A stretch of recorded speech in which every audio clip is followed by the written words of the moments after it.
13 नवंबर तक जो चुनाव प्रचार अभियान है उसको गहलोत साहब डोटासरा जी पहले आ चुके हैं, उसके बाद सचिन पायलट साहब आ चुके हैं उफान पे। और मैं उम्मीद कर रहा हूँ कि चुनाव हम जीतेंगे। लेकिन डीसी बैरवा अकेले डीसी बैरो अकेला नहीं है, डीसी बैरो के साथ सारे नेता हैं। मुरारी मीणा साहब तो देखा, पूरी बीजेपी सरकार के खिलाफ लड़ रहे हैं हम तो, यानी बीजेपी हमारे खिलाफ लड़ रही है, सरकार हमारे खिलाफ। अचानक से ब्राह्मण समाज की बैठकें भी बीजेपी ने तेज कर दी है। हमारी कांग्रेस पार्टी सर्व समाज की पार्टी है, सर्वधर्म की पार्टी है। डीडी में डीसी है यानी डायरेक्ट करंट है, तो वो करंट बूथ तक जाएगा। बुला लो, 10 तारीख को हम सचिन पायलट साहब को बुला रहे हैं। माइक्रो मैनेजमेंट बीजेपी के पास है, जो संगठन है, सत्ता की पावर है, उसके साथ कितना ऐसा ही जनता है हमारे साथ, जनता के पीछे है ना, कोई किसी का नहीं चलता है, सब पहले।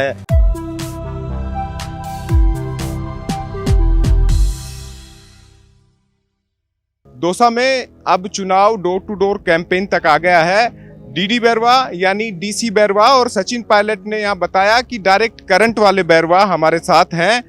अभी थोड़ी थोड़ी चुनावी थकावट तो होने लगी है, लेकिन कार्यकर्ता खुशी में कर देते हैं और मुरारी जी का साथ आपको इस डोर टू डोर कैंपेन में मिल रहा है। इस वक्त आप क्या मानते हैं कि दौसा निर्णायक मोड पर है और तमाम सभाएं हो रही है, उस बीच में आप अपनी इस दावेदारी को और आपके 13 नवंबर तक जो चुनाव प्रचार अभियान है उसको कैसे? ऐसा मेरी बात सुनो, हमारे यहाँ पे गहलोत साहब डोटासरा जी पहले आ चुके हैं, उसके बाद सचिन पायलट साहब आ चुके हैं। और हमारे जो यहाँ के नेता हैं, जो सचिन पायलट साहब के बाद में मुरारी मीणा साहब है, जो मेरे साथ डोर टू डोर इसमें संपर्क में, आज देख रहे हो आप, गली गली में मेरे साथ जा रहे हैं। और हमारा चुनाव एकदम उफान पे है और मैं उम्मीद कर रहा हूँ कि ये चुनाव हम जीतेंगे। आपका पहले जब मैंने इंटरव्यू किया तो नीचे एक कमेंट था, हालांकि आज मुरारी जी साथ हो गए, लेकिन एक दर्शक का सवाल था ये, उन्होंने कहा कि प्रत्याशी के तौर पर दौसा में बीजेपी से जगमोहन जी को टिकट है, किरोड़ी जी भी लड़ रहे हैं, गोलमा जी भी लड़ रही हैं, राजेंद्र जी भी लड़ रहे हैं, लेकिन डीसी बैरवा अकेले पड़ गए हैं। इसका कोई जवाब? ये ऐसा है, मेरी बात सुनो, डीसी बैरो अकेला नहीं है, डीसी बैरो के साथ सारे नेता हैं। मुरारी मीणा साहब तो देखा, आप देख रहे हो, मेरे कदम तो कदम साथ मेरे साथ, तो वो उनके साथ कुछ भी हो सकता है। पूरी बीजेपी सरकार के खिलाफ लड़ रहे हैं हम तो, यानी बीजेपी हमारे खिलाफ लड़ रही है, सरकार हमारे खिलाफ लड़ रही है। मैं जनता को साथ में लेकर और निकला हूँ और हमें इसमें सफलता मिलेगी। अचानक से ब्राह्मण समाज की बैठकें भी बीजेपी ने तेज कर दी है।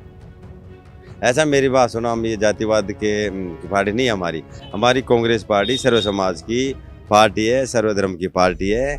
इसमें सभी वोट मिलते हैं हमारे यहाँ पे, ऐसा नहीं है कुछ भी एक कास्ट की पार्टी नहीं है हमारे। हमको उम्मीद है अगर हमारे ब्राह्मण मिलेंगे, एससी मिलेगी, ओबीसी मिलेगी, माइनॉरिटी मिलेगी, सब सारे वोट मिलेंगे हम लोगों को।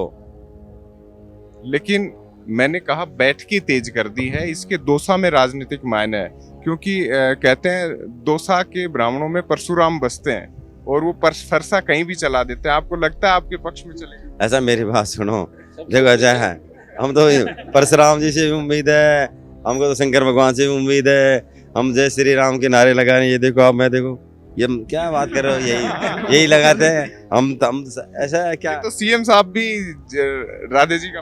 ऐसा मेरी बात सुनो, ये जय श्री राम देखो आप, देखो बिल्कुल हमको सब वोट मिलेंगे, सारे वोट मिलेंगे हमको, ऐसा है। सचिन पायलट से जुड़ा है मैं, हालांकि देवली उनियारा उनकी रात टकरा है, लेकिन दौसा से विशेष प्रेम दिखा रहे हैं। और जब उन्होंने बोला कि भाई डीडी में डीसी है यानी डायरेक्ट करंट है, तो वो करंट बूथ तक जाएगा। सचिन पायलट वापस यहाँ पे आ रहे हैं, उससे कितना आप आश्वस्त हैं कि सचिन पायलट की ये सीट रही है, मुरारी जी के साथ राजनीति को आगे बढ़ाया है। अब डीसी बैरवा के रूप में एक नए चेहरे को कांग्रेस जब आगे लेके आई है, तो उन्हें सचिन पायलट के समर्थकों का साथ भी पूरी तरीके से। ऐसा मेरी बात सुनो, हमारे यहाँ पे वैसे तो 2 सभा हो चुकी है, गहलोत साहब की, डोटासरा साहब की, एक सचिन पायलट साहब की। लेकिन उसके बाद क्या है कि एक हमारे जनता की, हमारे कार्यकर्ताओं की आवाज़ है कि किसी एक बड़े नेता को एक बार बुलाया जाए, क्योंकि ये भी सब कुछ टाइम पे कुछ मंत्री यहाँ के सारे कुछ मंत्री चुनाव लड़े हमारे सामने, तो उनके अलावा कई मंत्री मतलब door to door. Jawahar Singh Bedam के दौरे भी बढ़ गए हैं अगला। हाँ, वो तो बिल्कुल सब वो भी है।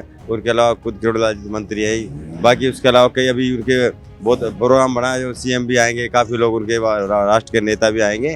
तो हमारे कार्यकर्ताओं की डिमांड है किसी एक नेता को यहाँ पे बुला लिया जाए। उसमें गहलोत साहब की बात चली, तो गहलोत साहब तो महाराष्ट्र चुनाव में व्यस्त, हमारी बात होगी उन लोगों से। गहलोत साहब ने कह दिया तो मैं महाराष्ट्र चुनाव में व्यस्त हूँ, तो हमारे कार्यकर्ताओं ने फिर बोला सचिन पायलट साहब को तो बुला लो, 10 तारीख को हम सचिन पायलट साहब को बुला रहे हैं।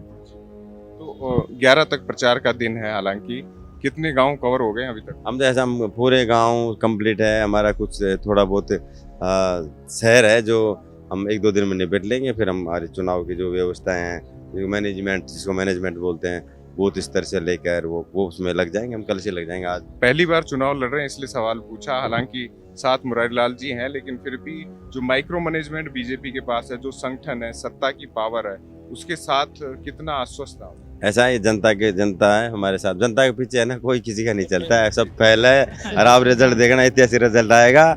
और मैं ज्यादा नहीं बोलना चाहता, अब तो 23 तारीख को बात करेंगे। जी बिल्कुल।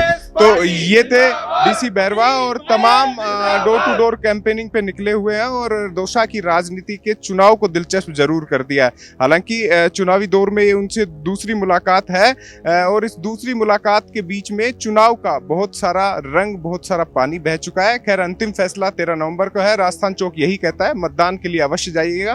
वीडियो जर्नलिस्ट सुरेश शर्मा और सहयोगी जसवीर गुजर के साथ अंकित तिवारी, राजस्थान चौक, दौसा। मैं पूरे देश और प्रदेश और राजस्थान के सभी लोगों को हार्दिक बधाई और शुभकामनाएं देता हूं इस पावन पर्व दीपावली पर। प्रदेश के सभी व्यापार उद्योग जगत के लिए दीपावली के हार्दिक शुभकामनाएं और बधाई। महालक्ष्मी की कृपा आप सब पे बनी रहे। सभी प्रदेशवासियों को राजस्थान प्रदेश कांग्रेस कमेटी ओबीसी विभाग की तरफ से दीपावली की हार्दिक शुभकामनाएं। आने वाला वर्ष आपके लिए मंगलमय हो।